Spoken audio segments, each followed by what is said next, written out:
était un parabole. Donc la loi cachait la pensée de Dieu. Et vous allez comprendre que Moïse en Égypte, pour dire que Moïse était l'ombre de notre Seigneur Jésus-Christ de Nazareth, quand Moïse a obtenu 40 ans, la Bible dit, pendant qu'il circulait, il a trouvé un Égyptien et un Juif en train de combattre. Alors, il a tué l'Égyptien et il est allé, croyant que cette histoire-là n'est pas arrivée au niveau des Égyptiens. Mais la Bible nous dit que pendant qu'il circulait encore, il a trouvé des Juifs en train de se battre. Il leur avait dit, non, vous êtes des frères, vous ne pouvez pas se battre. L'un d'eux a dit, qui t'a établi juge parmi nous? Tu veux me tuer comme tu avais tué l'Égyptien là. Moïse a compris que c'est que cette affaire est connue. Si le roi est informé, c'est que je serai tué. Moïse a pris fuite. Et il est allé dans le pays des mendiants. Il est allé servir dans la maison de Jéthro. Ça, c'était la première venue de notre Seigneur Jésus-Christ. Il est venu, c'est les siens, mais les siens ne l'ont point réussi. Et vous allez comprendre que quand Moïse va aller maintenant servir les 7 filles de Jéthro, là c'est les nations. Et après, Moïse va retourner maintenant après avoir rencontré les buissons ardents. Et il va retourner maintenant et Moïse sera accepté. Ça c'est la seconde venue de Jésus-Christ.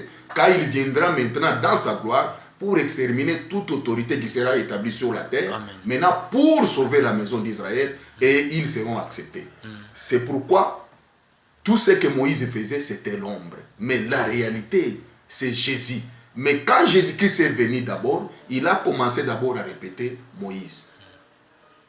Et c'est après la croix, quand le Saint-Esprit est descendu, et Jésus-Christ maintenant, lorsqu'il avait dit à ses disciples, il a dit que je ne vous laisserai pas orphelins, je vous laisserai les consolateurs. Il vous dira les choses que moi je ne vous ai pas dit. Donc pendant que Jésus-Christ marchait, et vous allez comprendre que quand nous lisons Matthieu chapitre 13, en commençant par le verset 8, il était en train d'enseigner, il a parlé en parabole, mais il a pris les 12, il les a mis à part. Il a commencé à donner l'interprétation, mais on leur avait posé la question, pourquoi tu leur parles en parabole? Il a dit que je les ai parlé en parabole pour qu'ils ne se convertissent pas, parce que le mystère du royaume a été donné à vous.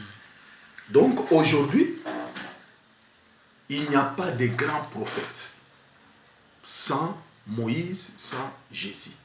Parce que si quelqu'un nous disent que c'est un grand prophète, c'est un prophète majeur, il va d'abord nous dire quel est le message qu'il a apporté. Et vous allez comprendre que Paul nous dit en 1 Corinthiens, chapitre 10, que lorsque les enfants d'Israël ont traversé dans la mer Rouge, c'était sous forme de baptême de Moïse. C'est que l'Israël a reçu les baptêmes de Moïse. C'est que c'est aussi un autre critère pour être un grand prophète, pour être un prophète majeur, c'est que les gens doivent recevoir les baptêmes à ton nom.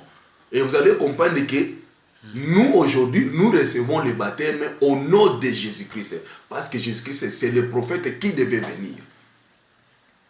Et quand il marchait sur le chemin d'Emmaüs, la Bible dit, les disciples qui marchaient, ils n'ont pas vu Jésus-Christ, mais ils marchaient avec lui. Mais arrivé quelque part, il a brisé les pains, les yeux était ouvert, et Jésus-Christ leur avait dit, c'est ce que je vous disais lorsque j'étais avec vous, qu'il est écrit de moi dans la loi, les psaumes et les prophètes. Donc, les prophètes qu'on a écrits dans la Bible, c'est notre Seigneur Jésus-Christ de Nazareth. C'est lui qui devait venir, il nous a restaurés à partir de l'œuvre de la croix. Donc nous, l'Église, nous sommes déjà restaurés et nous attendons seulement l'enlèvement. Maintenant, lorsque nous serons dans l'enlèvement, Jésus-Christ va maintenant se manifester à travers les besoins d'Apocalypse 11.3, pour maintenant amener les salis au peuple d'Israël qui sont les 144, les martyrs qui seront tués. Donc, si quelqu'un se dit prophète, dans cette nouvelle alliance que Jésus-Christ a établie avec son propre sang, c'est que c'est un prophète de notre Seigneur Jésus-Christ. Il a reçu la révélation pour parler de Jésus. Mais vous allez comprendre que dans l'ancienne alliance, tous les prophètes répétaient Moïse. Aucun prophète a parlé des choses qui étaient à l'encontre de Moïse. Donc tous les prophètes venaient répéter Moïse, parce que Moïse était leur prophète majeur, qui avait amené la loi. Était un prophète qui avait amené la loi. Donc aujourd'hui, le prophète majeur, celui qu'on doit écouter, c'est notre Jésus, notre Seigneur Jésus-Christ de Nazareth. Aucun prophète de ce monde, ni qui vient de l'Amérique, ni de la Chine, nous n'allons pas l'écouter parce que nous allons d'abord demander quel est le message que ce grand prophète-là, que ce prophète majeur a apporté au peuple. Nous allons lire une écriture, Hébreux chapitre 1. Je suis dans le livre de Hébreux, Hébreux chapitre 1.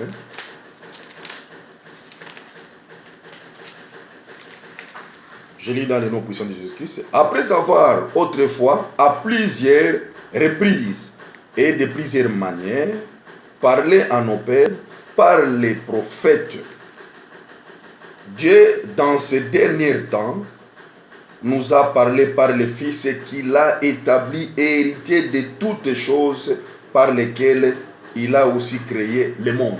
Donc, dans les temps passés, Dieu a parlé dans la bouche de différents prophètes qui venaient répéter Moïse. Ça, c'est le temps du matin. Dans l'alliance que Moïse avait établie au pied de la montagne, qui était l'ombre, parce que le sang des taureaux ne pouvait pas sanctifier tout un peuple. Alors, maintenant, dans ces derniers temps, quand est-ce que les derniers temps ont commencé? Les derniers temps ont commencé les jours de Pentecôte.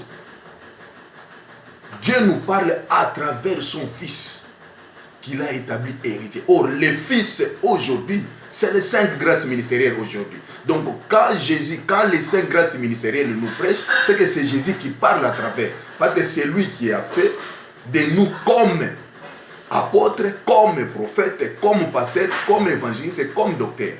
Donc, aujourd'hui, le Fils nous parle à travers les 5 grâces ministérielles, par l'enseignement des prophètes et des apôtres. C'est ça le fondement de notre base chrétienne. Donc, les prophètes qu'on doit écouter, c'est notre Seigneur Jésus-Christ Nazareth. But I want, Apostle, can you explain also, because you do already explain in French, can you explain also in English, let be the people can understand what you're saying? Okay, thank you, my brother. I know I have lack of language, but in this country we are like the missionary. So we can try to speak also English, even we don't speak well, but we can try to help other brothers. Because among us in the Church of Christ, we have also other brothers which are not belonging to DRC country.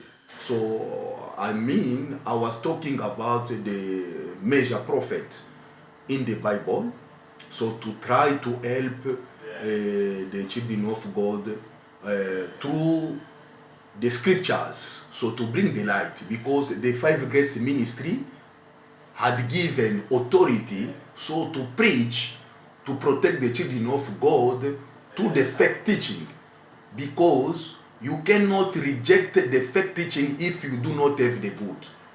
Remember, in the wilderness, Jesus Christ, when he did fast 40 days and 40 nights, the devil brought the fake teaching. So Jesus himself had the good teaching, he rejected the fake teaching. So today, I want to speak like this. the one we can call a major prophet.